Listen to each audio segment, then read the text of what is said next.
السلام علیکم طالبات، میں Hafiza Maria Aslam A D P Urdu second semester کے تیسرے لیکچرز کے ساتھ آپ سے مخاطب ہوں۔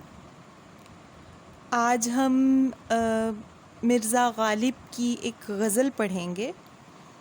اس سے پہلے کہ ہم لیکچر کا باقاعدہ سلسلہ جو ہے اس کا آغاز کریں، میں چند گزارشات آپ کی خدمت میں رکھنا چاہتی ہوں۔ ایک بات تو یہ بچوں کہ میں آپ کو جب شعراء کے حالات و واقعات بتاتی ہوں، ان کے خصائص شعری بتاتی ہوں، تو انہیں ہوا میں مت اڑایا کیجئے، ان کے نوٹس بنا لیا کیجئے۔ شعراء کے جو خصائص کلام ہیں، جو ان کے حالات و واقعات ہیں، جیسے تاریخ پیدائش، تاریخ وفات، ان کی کتب کے نام، جیسے میر کی سوانح عمری کا نام ہے، خود نوشت کا نام ہے ذکر میر۔ اس طرح کے بہت سارے دوسرے سوالات آپ سے شارٹ کوسچنز میں پوچھے جا سکتے ہیں، ایم سی کیوز میں پوچھے جائیں گے، اس لیے ان تمام چیزوں کے نوٹس بنا لیں۔ اور جو نوٹس میں آپ کو شیئر کر رہی ہوں واٹس ایپ گروپ میں، ان کو بھی اہمیت دیں، اور وہ تمام سوانح جو میں کسی شاعر کی آپ کو بتاتی ہوں غزل پڑھانے سے پہلے، غزل کی شرح کروانے سے پہلے، اس کو اہم سمجھا کیجئے۔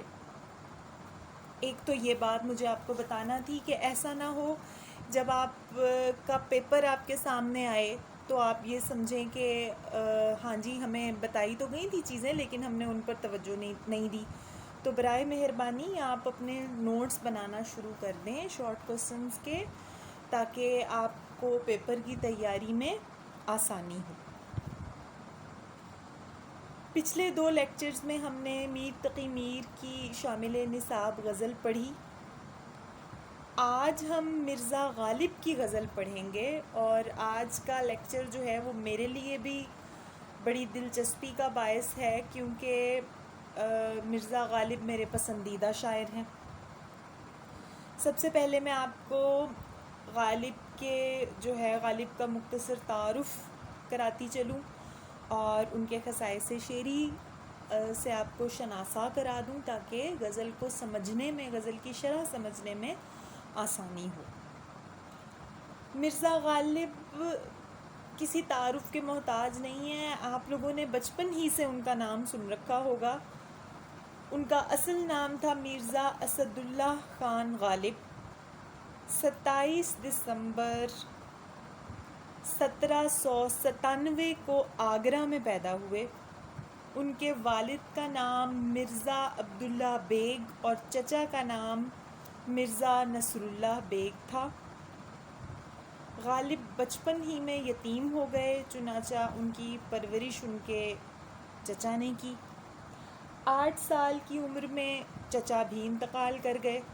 اس کے بعد انہوں نے اپنی زندگی کا کافی سارا حصہ جو ہے وہ ننیال میں گزارا۔ انگریزوں سے ملنے والے وظیفے پر ان کی گزر بسر ہوا کرتی تھی۔ غالب کوئی بہت زیادہ امیر شاعر نہیں تھے، تنگ دستی میں زندگی گزاری انہوں نے۔ 1810 میں ان کی شادی 13 برس کی عمر میں الہی بخش خان معروف کی بیٹی امراؤ بیگم سے ہو گئی۔ شادی کے بعد دلی میں مستقل سکونت اختیار کر لی۔ 1828 میں وظیفے میں اضافے کے لیے کانپور، بنارس اور پٹنہ سے ہوتے ہوئے کلکتہ کا سفر اختیار کیا۔ یہ جو کلکتہ کا سفر ہے، اس کا تذکرہ غالب کے بہت سارے خطوط میں بھی ملتا ہے، اور یہ غالب کی زندگی کا بڑا اہم سفر تھا، کیونکہ اسی سفر میں انہیں کلکتہ سے بڑا لگاؤ ہو گیا اور کلکتے سے بڑی محبت ہو گئی، اور انہوں نے اپنے اشعار میں بھی اس کا ذکر کیا۔ غالب کی زندگی کا سب سے المناک اور غمگین پہلو یہ ہے کہ ان کے ہاں جتنے بھی بچے پیدا ہوئے بچپن ہی میں فوت ہو گئے۔ انہوں نے اپنی بیگم کے بھتیجے نواب زین العابدین عارف کی اپنی بیٹوں کی طرح پرورش کی، مگر وہ بھی عین جوانی میں داغ مفارقت دے گئے، یعنی انتقال کر گئے۔ اب نواب عارف کے 2 بیٹے تھے، جنہیں ساری زندگی غالب نے اپنی اولاد کی طرح پالا پوسا۔ 1854 میں غالب نے قلعے کی ملازمت اختیار کر لی، جہاں مغلوں کی تاریخ لکھنے پر مامور ہو گئے۔ والی رامپور نواب یوسف خان سے جو وظیفہ جاری ہوا وہ تمام عمر ملتا رہا۔ آپ لوگوں نے تاریخ پڑھتے یا سنتے ہوئے یا اردو ادب ہی میں تاریخ پڑھتے سنتے ہوئے 1857 کی جنگ آزادی کا ذکر بہت سنا ہوگا۔ 1857 کی جنگ آزادی نے جہاں پورے ہندوستان کو متاثر کیا، وہاں اس عہد کے شعراء کو بھی متاثر کیا، اور غالب نے بھی اس جنگ کا بڑا گہرا اثر قبول کیا۔ 1857 کا ہنگامہ انہوں نے اپنی آنکھوں سے دیکھا، جس کا رقت انگیز اظہار انہوں نے اپنے خطوط میں کیا ہے۔ رقت انگیز کہتے ہیں درد یا غم کے ایسے بیان کو جو آپ آنکھوں سے آنسو جاری ہو جائیں اس کو بیان کرتے ہوئے، اور آپ روتے ہوئے کسی غم اور درد کا بیان کریں، اسے رقت انگیز اظہار کہتے ہیں۔ 1860 میں غالب نے رامپور کا سفر بھی کیا۔ ہندوستان میں بہت سے اہل سخن جو ہیں، یعنی اہل سخن سے مراد شاعر، غالب سے اصلاح لیتے رہے۔ آخری عمر میں صحت خراب رہنے لگی اور 15 فروری 1869 کو دلی میں غالب کا انتقال ہوا۔ مرزا غالب کا مختصر تعارف میں نے آپ کو کرایا۔ اب یہ جو اسنین میں آپ کو بتاتی رہی ہوں، جو سن میں نے اب تک آپ کو بتائے ہیں کہ غالب نے کس سن میں کس شہر کا سفر اختیار کیا یا کس سن میں ان کی زندگی کا کون سا اہم واقعہ رونما ہوا، یہ آپ سے شارٹ کوسچنز میں پوچھے جا سکتے ہیں۔ میں نے آپ کو جو میر تقی میر کی غزل پڑھائی اس کے متعلق بھی اور غالب کے حالات زندگی کے متعلق بھی شارٹ کوسچنز میں اسی لیکچر کے ساتھ انشاءاللہ واٹس ایپ گروپ میں شیئر کر دوں گی۔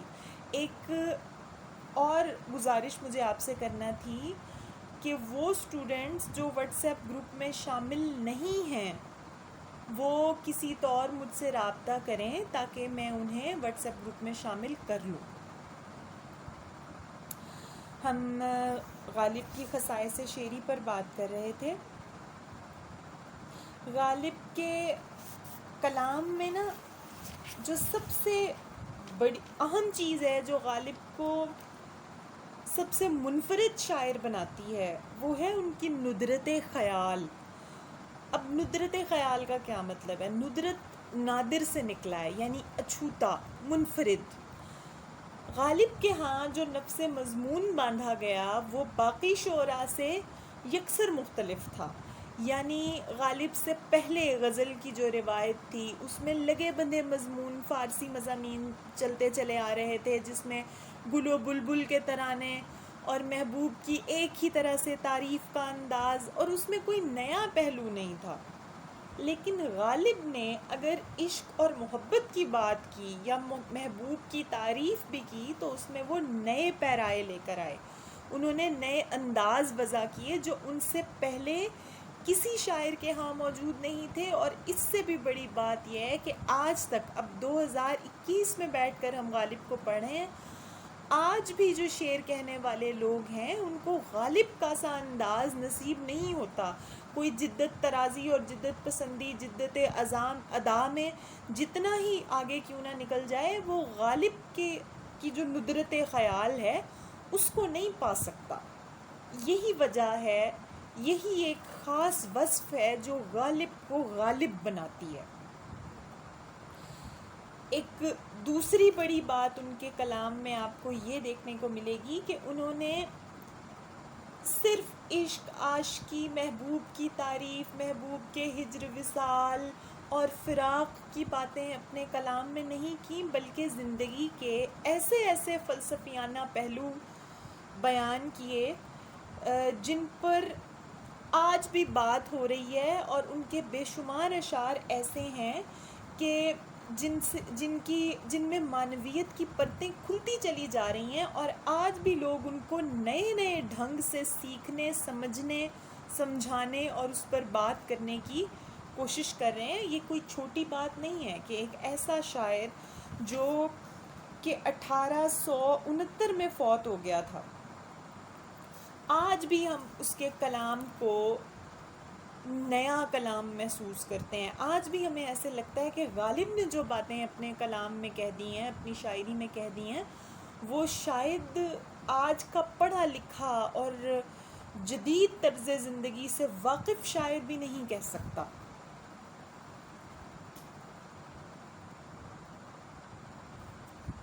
غالب کے کلام میں پہلوداری جو ہے وہ ان کی خصائص، ان کا سب سے اہم وصف ہے۔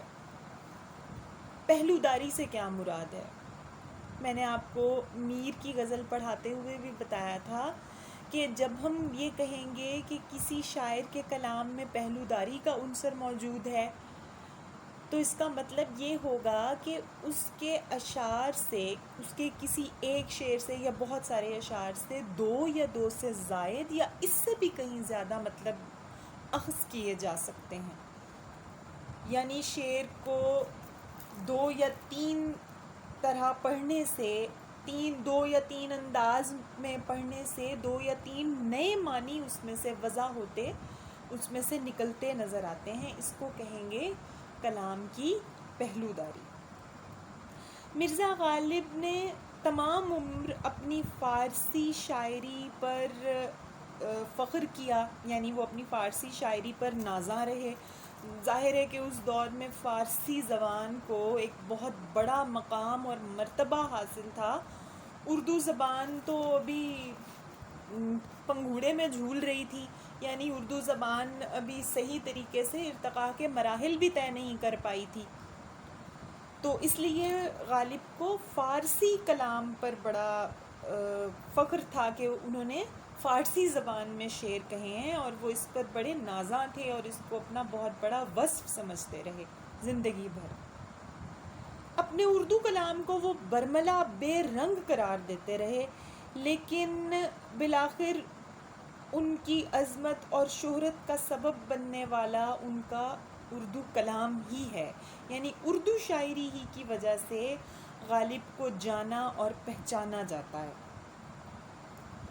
اسی طرح اپنے خطوط کی اشاعت کو بھی وہ اپنی شہرت کے منافی سمجھتے رہے، کہ وہ سمجھتے تھے کہ جو خطوط میں نے اپنے دوستوں کو یا اپنے شاگردوں کو یا اپنے رشتہ داروں کو لکھے ہیں، وہ اس سے میری شہرت میں کوئی اضافہ نہیں ہوگا یا اس سے میرے علمی و ادبی مقام و مرتبے میں کوئی فرق نہیں پڑے گا۔ لیکن غالب کی زندگی کے وہ حالات و واقعات اور غالب کی شخصیت کے وہ پہلو جو ہم تک غالب کے خطوط سے پہنچے ہیں، وہ کسی اور طریقے سے نہیں پہنچ سکتے تھے۔ اور اس سے بھی بڑی بات یہ کہ غالب کا اسلوب، یعنی غالب کا لکھنے کا انداز، جو انہوں نے اردو کو ایک نئی طرز عطا کی لکھنے کی، وہ ان کے خطوط ہی سے ہمیں ملی، وہ ان کی شاعری میں تو موجود نہیں ہے۔ ظاہر ہے کہ نثر لکھنے کا ایک اپنا طریقہ ہوتا ہے جو غالب کے خطوط سے ہم تک پہنچا۔ تو یہی خطوط جن کو غالب اپنی شہرت کے خلاف سمجھتے رہے یا ان کو اہمیت نہ دیتے رہے، وہ خطوط بھی جدید اردو نثر کا سنگ میل ثابت ہوئے، یعنی جدید اردو نثر کی بنیاد ڈالی غالب کے خطوط نے۔ غالب سے پہلے یا غالب ہی کے زمانے میں غالب کے علاوہ جو لوگ خط لکھتے تھے، وہ خط میں لمبے لمبے القاب و آداب لکھنے کے قائل تھے۔ آدھا خط القاب و آداب ہی سے بھرا ہوا ہوتا تھا۔ خط کا اصل نفس مضمون جو ہے وہ تعریفوں میں اور خوشامد ہی میں کہیں چھپ کے رہ جاتا تھا، اور پھر بڑی شاعرانہ طرز تحریر جس میں تشبیہات اور استعارات اور کنائے استعمال کیے جاتے تھے۔ غالب نے اپنے خطوط سے ان تمام چیزوں کو نکال کر مختصر اور جامع بات کرنے کو ترجیح دی، یعنی غالب کا خط مختصر ہوتا تھا اور اس میں تمام کام کی باتیں، کہنے کی باتیں بیان کر دی جاتی تھی، اور لمبے لمبے القاب و آداب کو انہوں نے جو خط سے نکالا، ان کے اس طریقے نے اردو ادب پر بہت بڑا احسان کیا۔ اس سے جدید اردو نثر کا آغاز ہوا۔ یوں آپ غالب کو، مرزا غالب کو جدید اردو نثر کا بانی بھی کہہ سکتے ہیں۔ ان کے اشعار میں، جیسے میں نے ابھی آپ کو بتایا، موضوعات کی رنگا رنگی، انداز بیان کی انفرادیت، کمال درجے کی مضمون آفرینی، اور خطوط میں اسلوب کی جدت۔ اسلوب کہتے ہیں لکھنے کے انداز کو، اور جدت کہتے ہیں نئے پن کو۔ تو ظاہر ہے کہ ایک آدمی اگر اپنے ہم عصر شعراء اور اپنے ہم عصر ادباء کی مروجہ روش کو، ان کے رائج شدہ طرز تحریر کو توڑ کر نئے طریقے سے لکھنا شروع کرے گا تو اس کے اسلوب میں جدت تو آئے گی، اس کا طرز تحریر مختلف ہوگا جس سے وہ پہچانا جائے گا۔ اس سے بھی ایک بڑی بات یا منفرد بات جو ہے ان کی حس ظرافت ہے، اور حس ظرافت کو میں نے منفرد اور بڑا اس لیے کہا کہ غالب جیسا آدمی جس نے زندگی بھر دکھ، آلام، درد دیکھے ہوں، جس نے زندگی میں کسی طرح کا کوئی سکون نہ دیکھا ہو، نہ خانگی سطح پر، نہ معاشرتی سطح پر، نہ معاشی سطح پر، ایسے آدمی کی شخصیت اور اس کی باتوں کو تو سنجیدگی سے بھرپور ہونا چاہیے۔ ایسا آدمی جس پر دکھوں اور دردوں کے پہاڑ توڑے ہوں زندگی نے، یہاں تک کہ غالب کا کوئی بچہ زندہ نہیں رہا، اور زندگی بھر انہوں نے تنگ دستی دیکھی، حالانکہ وہ بڑے شاخ خرچ آدمی تھے، ان کے پاس جب پیسے ہوتے تھے تو وہ ان کو شاہانہ انداز میں خرچ کر دیا کرتے تھے، برے وقت کے لیے پیسہ بچا رکھنے کے بارے میں نہیں سوچا کرتے تھے۔ اس طرح کا آدمی جو ہے، اس کی شخصیت، اس کی باتوں میں ظرافت کا در آنا، یعنی مزاح کا در آنا، اس کی حص مزاح کا، جس کو آپ انگریزی میں سینس آف ہیومر کہتے ہیں، اس کا سینس آف ہیومر اچھا ہونا، اور اتنا اچھا ہونا کہ آج بھی جو ان کے کہے گئے یا ان کے لکھے گئے لطیفے ہیں ان پر آدمی چونک جاتا ہے۔ یہ ایک بڑی غیر معمولی بات ہے جس نے غالب کے مقام و مرتبے میں مزید اضافہ کیا۔ پھر میں اتنی دیر سے آپ کو جو ان کی ندرت خیال اور نت نئے مضامین کے بارے میں بتا رہی ہوں کہ غالب جو ہے وہ اپنے کلام میں نئے مضامین کو لے کر آئے، تو آپ کے ذہن میں یہ سوال پیدا ہوگا کہ ایک آدمی جو سائنس نہیں جانتا، جو زندگی کے باقی علوم سے واقف نہیں ہے، وہ نت نئے مضامین آخر کیسے لے آیا ہوگا؟ عشق، عاشقی، معشوق، رکیب، اس سے باہر، یا چاند، روشنی، قدرت کے حسین مناظر، اس سے باہر نکل کر اس نے کیا کہہ لیا ہوگا؟ تو یہاں ایک اہم نقطہ یہ ہے کہ غالب کو اللہ نے جو ذہانت عطا کی تھی، اس کے تحت غالب کا مشاہدہ بڑا زبردست تھا، اور اسی وجہ سے ان کے پاس سماجی شعور بہت تھا، اور اسی سماجی اور معاشرتی شعور کو اور اپنے مشاہدے کو، اپنے تجربات کو انہوں نے اپنی شاعری میں برتا، اور اسی طرح ان کے جو مضامین ہیں، جو نفس مضمون کیا ہوتا ہے؟ میں پچھلے دونوں لیکچرز میں بھی نفس مضمون کا لفظ بڑی روانی سے استعمال کرتی رہی، اور ابھی ایک دم میرے ذہن میں یہ بات آئی ہے کہ آپ کو پتہ ہے کہ نفس مضمون کیا ہوتا ہے؟ کسی بھی شعر کا وہ مین تھیم، کسی شعر میں کہی گئی وہ بات جس کو آپ مفہوم کہتے ہیں اس شعر کا، یعنی ایک شعر میں شاعر جو کچھ کہنا چاہ رہا ہے وہ اس شعر کا نفس مضمون ہے۔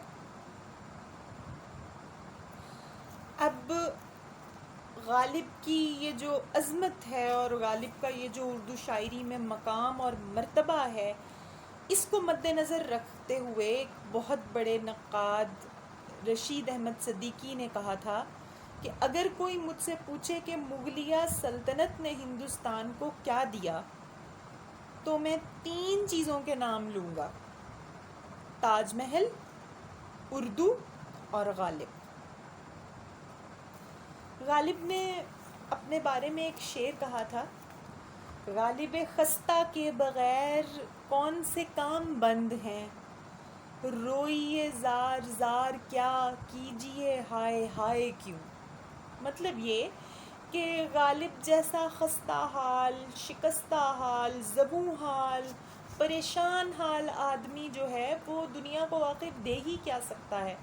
وہ اگر نہیں ہوگا تو بھی دنیا کے کام چلتے رہیں گے، وہ مر بھی جائے گا تو اس کے مرنے پہ کوئی زیادہ افسوس نہیں کیا جائے گا۔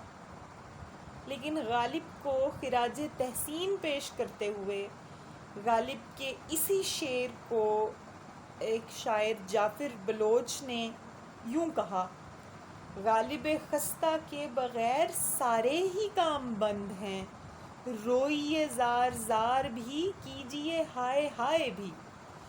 یعنی جعفر بلوچ غالب کی عظمت کا، شعری عظمت کا، ان کی ذہانت کا، ان کے علمی مرتبے کا اعتراف کرتے ہوئے یہ کہہ رہے ہیں کہ زندگی میں غالب کو وہ مقام و مرتبہ نصیب نہ ہو سکا جس کے وہ حقدار تھے، لیکن اور غالب کو اس بات کا ادراک بھی تھا کہ جس سطح کی شاعری وہ تخلیق کر رہے ہیں ان کو وہ مقام اور مرتبہ ان کی زندگی میں نہیں دیا جا رہا، نہیں مل رہا۔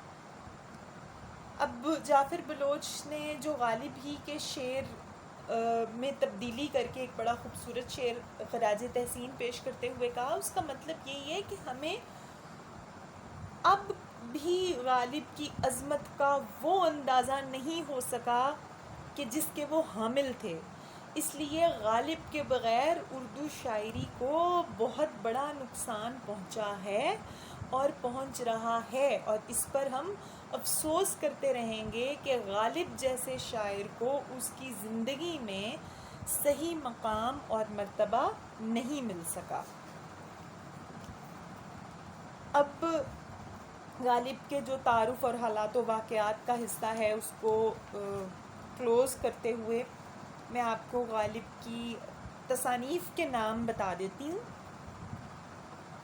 غالب کی تصانیف میں ایک فارسی تاریخ شامل ہے، مہر نیم روز۔ میں نے آپ کو بتایا وہ سلطنت مغلیہ کی تاریخ لکھنے پر مامور بھی رہے، تو ان کی لکھی ہوئی تاریخ کا نام کیا ہے؟ مہر نیم روز۔ کلیات نظم فارسی، کلیات نثر فارسی، ان کے کلام کا جو ہے وہ فارسی مجموعہ، اور ان کی نثر کا فارسی مجموعہ، دیوان اردو، عود ہندی اور اردو معلی۔ اچھا، عود ہندی اور اردو معلی یہ دونوں خطوط کے مجموعے ہیں۔ آپ سے پیپر میں یہ سوال پوچھا جا سکتا ہے کہ غالب کے خطوط کے مجموعوں کے نام لکھیں، تو وہ ہیں اردو معلی اور عود ہندی۔ آپ کو عین ممکن ہے کہ ان لفظوں کی درست املاء معلوم نہ ہو، میں اس کی تصویر آپ کو واٹس ایپ میں شیئر کر دوں گی۔ لطائف غیبی، نامہ غالب اور پنج آہنگ، یہ غالب کی جو ہیں وہ تصانیف کے نام ہیں۔ اب آتے ہیں ہم اپنی غزل کی طرف، جو غزل آپ کے نصاب میں شامل ہے۔ غزل کا پہلا شعر ہے: حسن مہ گرچہ بہنگام کمال اچھا ہے، اس سے میرا مہ خورشید جمال اچھا ہے۔ میں ڈسکرپشن میں اس ویڈیو کی ڈسکرپشن میں آج جو اشعار آپ کو پڑھاؤں گی وہ شامل کر دوں گی تاکہ آپ کو درست املا پتہ چل سکے۔ اچھا، اب یہ جو شعر ہے، حسن میں گرچہ باہنگام کمال اچھا ہے، اس سے میرا مہ خورشید جمال اچھا ہے۔ مشکل تراکیب کے استعمال سے آپ کو یہ شعر مشکل لگ رہا ہوگا، لیکن اس کی شرح جاننے کے بعد آپ پر یہ بھید کھلے گا کہ یہ انتہائی خوبصورت شعر ہے۔ مہ کا مطلب ہوتا ہے چاند، مہ خورشید جمال کا کیا مطلب ہے؟ خورشید کہتے ہیں سورج کو، جمال کہتے ہیں خوبصورتی کو، اور ماہ کسے کہتے ہیں؟ چاند کو۔ تو مہ خورشید جمال کا کیا مطلب ہوا؟ کہ وہ چاند جو دراصل خوبصورتی کا روشن سورج ہے۔ بہنگام کمال یعنی جب کوئی چیز اپنے عروج کو پہنچ جائے، اپنے کمال کو پہنچ جائے۔ اب غالب یہ کہہ رہے ہیں کہ اگرچہ 14ویں کا چاند اپنی خوبصورتی میں کامل اور اکمل ہے، یعنی جب چاند اپنے مکمل جوبن پر ہوتا ہے، چاند جب 14ویں کا ہوتا ہے تو وہ مکمل طور پہ خوبصورت ہوتا ہے، لیکن میرا جو محبوب ہے وہ خوبصورتی کا سورج ہے۔ اب ایک رمز کی بات یہ بھی ہے، آپ لوگ جانتے ہیں کہ چاند کے پاس اپنی روشنی نہیں ہوتی۔ اگر آپ سائنسی سطح پر تھوڑا سا علم رکھتے ہوں کہ چاند جو ہے وہ سورج سے اپنی کرنیں مستعار لیتا ہے، یعنی سورج سے ادھار لی ہوئی کرنوں سے اس کی چمک پیدا ہوتی ہے۔ چاند کی اپنی کوئی روشنی نہیں ہوتی، وہ سورج ہی کی روشنی دراصل ہم تک پہنچا رہا ہوتا ہے ایک طرح سے۔ تو شاعر یہ کہہ رہے ہیں کہ چاند نے دراصل میرے محبوب سے روشنی اور خوبصورتی مستعار لی ہے، ادھار لی ہے۔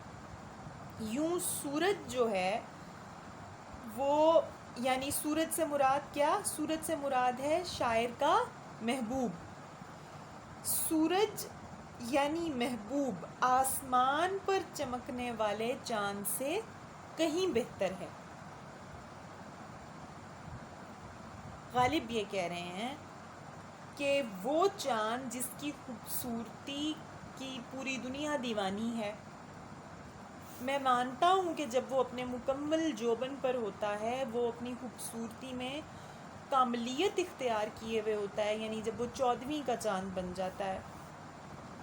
لیکن مجھے یہ بات ماننے میں کوئی عار نہیں ہے کہ چاند سے بھی کہیں زیادہ خوبصورت میرا محبوب ہے، اور وہ اتنا خوبصورت ہے کہ وہ تو خوبصورتی کا سورج ہے، اور سورج کے سامنے چاند کی یقیناً کوئی اوقات نہیں ہوتی۔ سورج تو پوری دنیا کو منور کر دیتا ہے، پوری دنیا کو روشن کر دیتا ہے، تو سورج کے سامنے چاند بھی ماند پڑ جاتا ہے۔ اور یہ جو چاند کی خوبصورتی ہے یہ دراصل ہے ہی میرے محبوب کی وجہ سے، کہ اگر میرا محبوب اتنا خوبصورت نہ ہوتا تو چاند میں کسی خوبصورتی کے ہونے کا جواز پیدا ہی نہیں ہو سکتا تھا۔ پہلا شعر یقیناً آپ کو سمجھ میں آیا ہوگا۔ ہم اپنا سلسلہ کلام جو ہے وہ اگلے لیکچر میں دوسرے شعر سے جوڑیں گے۔ آج کے لیے اتنا کافی ہے، اور میں آپ سے ایک دفعہ پھر کہتی چلوں کہ آپ کو لیکچر میں جو بھی اہم نکات میں بتاتی جا رہی ہوں ان کے نوٹس بناتے چلے جائیے، یہ آپ کے لیے بہت اہم ہے۔ ڈسکرپشن کو بھی غور سے دیکھ لیجئے گا۔ اور اب اگلے لیکچر تک کے لیے، یعنی اگلے ہفتے تک کے لیے، اللہ حافظ، اپنا خیال رکھیے گا۔ فی امان اللہ۔